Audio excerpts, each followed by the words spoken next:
the 12-20 group from Denver, North Carolina, Michael Johansson.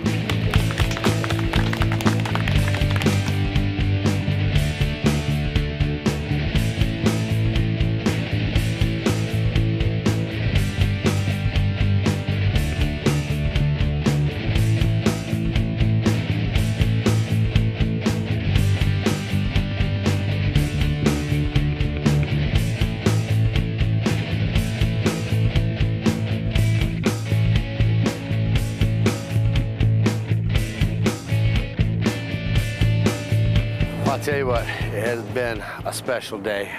Beautiful day here in Charlotte, North Carolina, 23rd of April, 2010. And the Carolina Clash, it's underway. Let me tell you what's going on right now.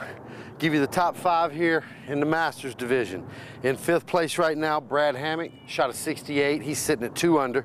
My little brother, Brian McCree, shot himself a 67. He's at 4th place at 3 under. Dan Duran, all the way from California, shot him a 66. He's sitting at 4 under. My mentor, Stan McDaniel, what a start to the day. He was 3 over through 3 holes. Stan, through the next 15 holes, shot 10 down to finish 7 under 63. That's how you bounce back from a bad start. Leading the Masters, we didn't get to see him today, was Phil Arthur. 62, 8 under par. We did catch up with Phil after the round. Let's let you hear that interview right now. Well, lucky enough to be here with the current Masters champ. He's also the current leader this weekend, and I'll tell you, you got some competition. My mentor, the guy that cut the trees down and designed this course, is going to push you as hard as he can, Stan McDaniel. Tell me how much fun that's going to be, Phil. It's going to be a blast. I've known Stan for a long time, and I can't wait to play with him. You know, he's an awesome player, and I hope he's first on the tee, so I just know where to throw it. But I'm looking forward to it. Well, now let's talk about something that's a little touchy, because I just witnessed it in one of the powerhouse groups on the Open, and I'm hearing that something went on as well throughout the course. And this is about spectators. We love spectators. We want as many spectators as we can get out here. But there's a fine line, guys. You really don't need to be up on the tee pad and saying things that these guys can hear. When you're in the middle of competition, I know when I was, Phil, I want to put my own thoughts in my own head. Right. I want to be able to lead myself into a bad area or a good area and blame myself. Right. How do you feel about that situation? Because we are starting to have to deal with that a little more. Yeah. My thought on it is that I think the spectators are great. We need it, and it's okay to applaud and say great shot, but there's a time for that. And I think while we're in our zone, while we're grinding, while we're going through our routine, while we're, you know, if we execute a shot and it's not what we wanted, or we're about to throw, and there's things that are obviously obstacles within, you know, our field of vision or on the course, we'll work that out within our own head. You know, we're going to work that out, but I think we need to figure out a way to have the spectators be able to be a part, but not kind of speak into our circumstances, because we well, need it's to be sacred area, right? And I mean, when you're competing and you're really, like you say, when you're grinding, man, there's no telling what's going on, how many little guys you got in your head arguing, and you don't need somebody else coming in with that. One of the things with the Open players is we all know what to say and what not to say, and it's kind of an unspoken rule. You just don't go up and say, don't miss right, or talk about how you just missed low left, or, you know, there's OB right, don't go there. And a lot of times the spectators don't realize that when they come up and make these statements, that they're just kind of planting seeds, and it's something we're all mentally strong enough to deal with, but it's not necessary. We shouldn't have to be dealing with it. Well, we got enough to deal with, especially on a Stan McDaniel design course. That's right. He is putting you through the ringer, and he is really making you focus. And that's, you know, one of the things of our growing pains. Yeah. And, you know, maybe we'll be able to control those spectators in the future. Right. One thing that happened with me is somebody came up and literally grabbed my arm and said, "Phil, man, you're smoking great ground." And I have no idea how I'm shooting. I'm just executing shots. And you don't want to know. And I don't want to know. That's not how I play. And so those are the kind of things we need to work on. Well, working right through it to the lead of the Masters with a 62. That's 8 under par, 1 ahead of my mentor, Stan McDaniel. They're going to have some fun this weekend. Good luck, Phil. Thank you, sir. Appreciate it. Well, a couple touchy situations there, and if you guys are lucky enough to be spectating with these top guys, give them the respect they deserve. Stay back 30, 40, 50 feet from those guys. They're playing golf, they're at work. Now let's move on to the women. In the women's division, we had a big field. In 5th place, shooting an 81 at 11 over, all the way from Oregon, Melody King.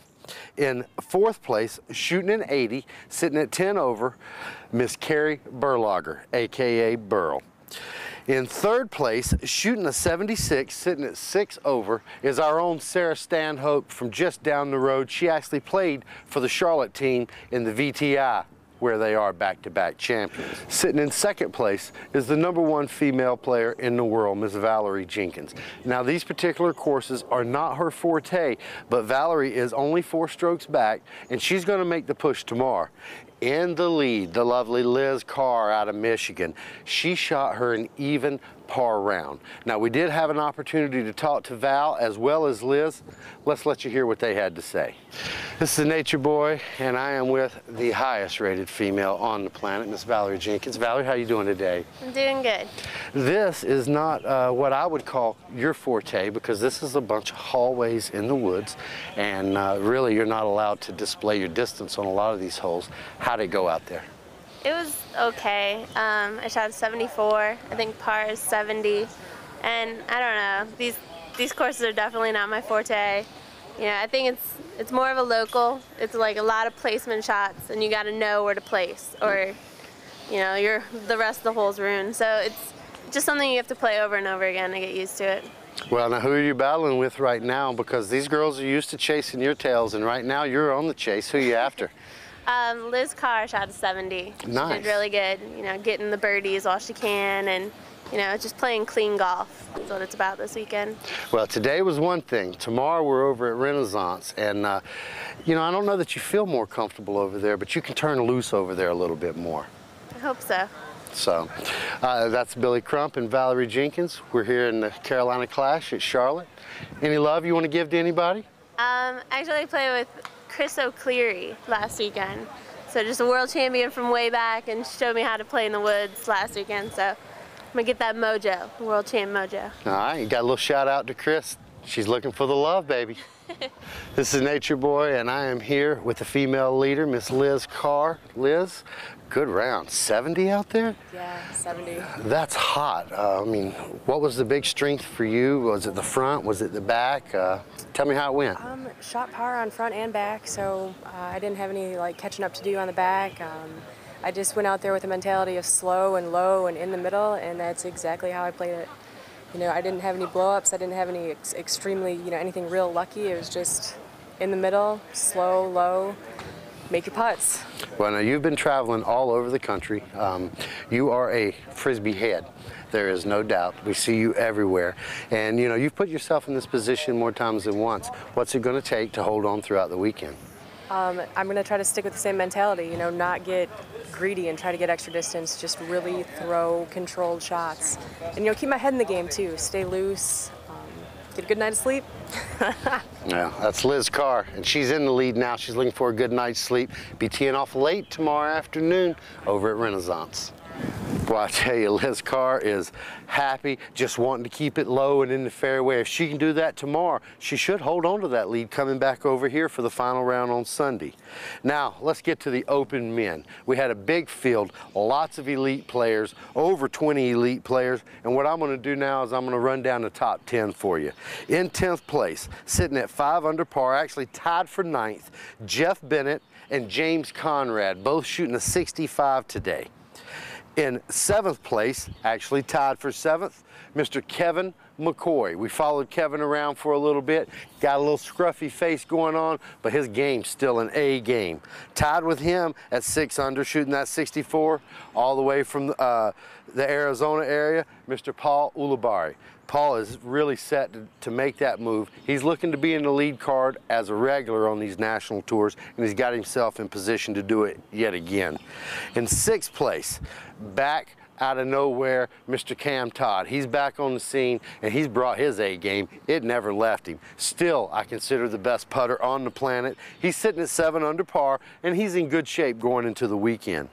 Now to round out your top 5, tied for 4th, Mr. Eric McCabe, and the highest rated spotter in America, Mr. Barry Schultz. Looks like that 85% really worked for him today. He seemed to be stymied this morning. We followed him for a little bit.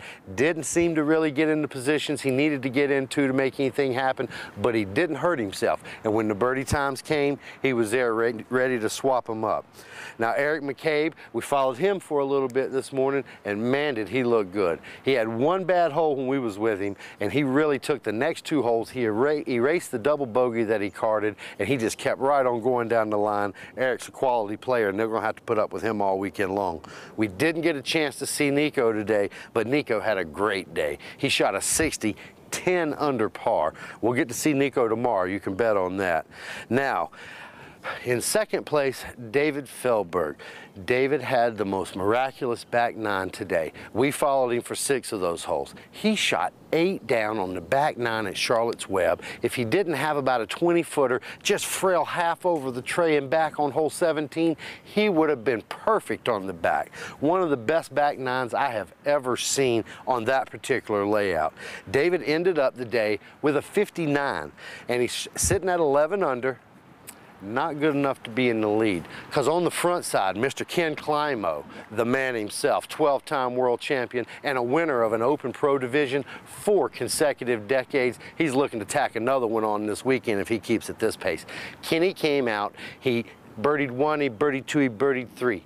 He had a roll away on 4 OB that he made the putt, if you know where I'm talking about, from down in the valley, and that was the only hole he missed on the front. He shot an 8 on the front. He turned it on the back. He also carded birdie after birdie after par in the first 2 holes leading out on the back.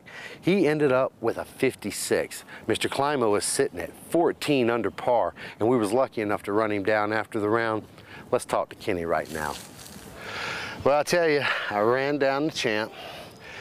You're not known as a woods player, man. What in the world? I saw you out there on the front side. You smoked the front side out here.